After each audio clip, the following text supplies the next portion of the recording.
नमस्कार,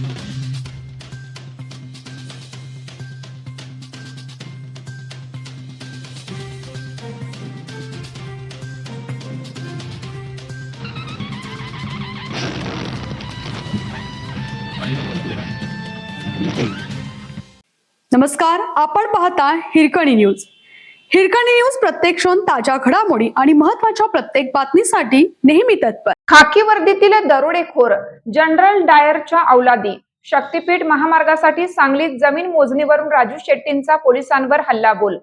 रात्री 2 वाजल्यापासून पोलिसांचा पहारा.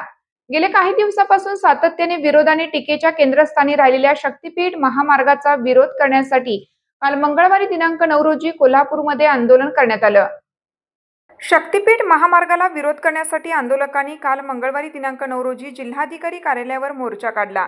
या मोर्चामध्ये छत्रपती शाहू महाराज, शेतकरी नेते राजू शेट्टी आणि काँग्रेस नेते सतेज पाटील हे सहभागी झाले होते. या मोर्चासाठी ग्रामीण भागातील महिला मोठ्या संख्येने सहभागी झाल्या होत्या. त्यानंतर आज सांगली जिल्ह्यात शक्तीपीठ महामार्गासाठी आज पुन्हा पहाटेपासून पोलीस बंदोबस्तामध्ये ड्रोन मोजणीचा प्रयत्न झाला. मात्र शेतकऱ्यांचा विरोध कायम असल्याचं दिसून आलं. काल ड्रोन मोजणीस शेतकऱ्यांनी विरोध केल्यानंतर आज पहाटेपासून विटाजवळील नागेवाडी भागात ड्रोन मोजणीचा प्रयत्न झाला. मात्र दुसऱ्या दिवशीही स्थानिक शेतकऱ्यांचा ड्रोन मोजणीला विरोध कायम आहे. यासंबंधी शेतकरी नेते राजू शेट्टी यांनी सोशल मीडियावरती एक व्हिडिओ शेअर करत पोस्ट लिहून पोलिसांवरती हल्लाबोल केला आहे.